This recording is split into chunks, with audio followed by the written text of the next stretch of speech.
Morjesta vaan kaikille, se on Karke täällä. Tänään mulla olisi teille uutta videota. Tää on itse asiassa mun ensimmäinen ikinä video täällä mun uudella kanavalla. Et oikeesti kiitos tosi paljon kaikille, ketkä päätti ja tuli subaamaan tän mun uuden suomenkielisen kanavan. Et kiitos oikeesti siitä tosi paljon ja mä arvostan sitä suuresti. Ja jos me voitais saada tälle videolle 300 tykkäystä, niin se olisi kanssa aivan mahtavaa. Mutta tosiaan, eli siis niinku te tuosta otsikosta näette, niin tää gameplay ei oo mikä tahansa gameplay, vaan tää on mun ensimmäinen nukleaari BO3. Toivottavasti tykkäätte tästä tuossa taustalla. Toi klassi, mikä mä käytin tässä gameplayssä, näkyy tuossa ruudulla. Ja mä tosiaankin käytin tätä Razorbekki SMGtä Combineissa. Tää oli itse asiassa mun ensimmäinen ikinä mappi, tai niin peli tuossa Hardpointissa.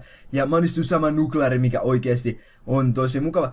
Ja tällä hetkellä kun mä lataan tätä videota ja teen tätä kommentaarua 11 aikaa aamulla, niin tää on YouTuben toinen nukleaari ikinä, mitä on ladattu tonne YouTubeen. Ja tää on ensimmäinen tosta betasta, et joku onnistui saamaan tuolla Saksassa, kun oli toi Gamescom, niin onnistui vetää siellä nukleaarin, niin tavallaan niinku siellä laneissa, mikä on oikeesti aivan uskomatonta. Mutta tää on kuitenkin ensimmäinen nukleaari koko YouTubessa, niin mikä on tästä BO3 betasta, että sen pitäisi olla ihan mukava. Mä näin tän gameplayn noin 3 tuntia sitten, tuossa noin 8 aikaa aamulla. Ja mä pelasin tässä gameplayssä tosiaankin 2 tyypin partys. Mä pelasin ton Meemiksen kanssa. Sillä ketkä katsoo tätä komppia, seuraa komppia, niin saattaa tietää sen, että se on oli tässä Team Menaces. Mä en tiedä onko se vielä olemassa, mutta kuitenkin tässä tiimissä, joka meni tuonne God Champseihin tuossa AV:ssä, että ehdottomasti todella hyvä pelaaja. Ja se itse asiassa oli saanut mua ennen nukleaarin, että se onnistui saamaan nukleaarin tyyliin jollaisen parina ekana tuntina, kun se pelasi tätä,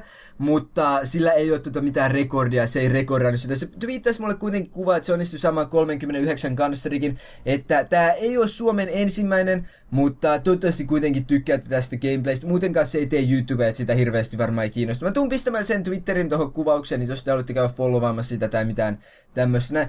Mutta oikeesti tää gameplay oli todella onnekas. Okei, mä kämppäsin tässä aika paljon, mutta se ei ole se mitä mä tarkoitan, koska tän betan piti tulla 10 aikaa aamulla. Se oli se countdown, mikä tuolla Call of Dutyn sivulla oli, että tän pelin pitäisi tulla noin 10 aikaa aamulla. Ja tää tulikin noin 2 aikaa aamulla. Mä oikeesti olin niin onnekas, koska mä menin nukkumaan tossa noin 10 aikoihin illalla. Mä heräsin 12:30 aikaa yöllä randomisti katsomaan mun puhelinta, että paljon kello on. Ja mä huomasin siinä, että jotkut tyypit alkoi puhumaan tästä betakoodeista sun muusta. Ja että jotkut tyypit oli alkamassa saamaan niitä betakoodeja sun muuta. Niin mä päätin sitten valvoa, eli mä nukuin viime yön aikana noin 2 tuntia, jotain 2,5 tuntia tyyliä. Jos mä kuulostan vähän väsyneeltä, niin se on sen takia. Mä pelasin koko yön, heti kun mä sain tän betan noin tossa 2 aikoihin, että mä pelasin tätä peliä jotain 8 tuntia suurin piirtein putkeen. Ja nyt mä oon tää maksimileveli, mikä tällä hetkellä pystyy olemaan tässä pelissä. Niin, mä tiedän, mä tuun tekemään toisen kommentarun kanssa tästä mun ensivaikutelmista tästä betasta, että mitä mieltä mä oon ja mitä tästä pitäisi mun mielestä vielä muuttaa. Mutta toivottavasti kuitenkin tykkäsitte tosta gameplaystä tossa taustalla. Ja mä koitan tulla myös saamaan jotain muitakin näitä nuklaareja, tai toivottavasti mä onnistuisin saamaan ton tuplan tässä jossakin vaiheessa. Mutta tosiaan YouTuben ensimmäinen tällä hetkellä, ainakin kun mä teen tätä kommentaria, niin eka nukleaari tästä betasta, että toivottavasti tykkäsit. Jos me saataisiin tälle videolle 300 tykkäystä, niin se olisi aivan mahtavaa. Kiitos, katsoitte ja näkyy ensi kerralla. Moikka!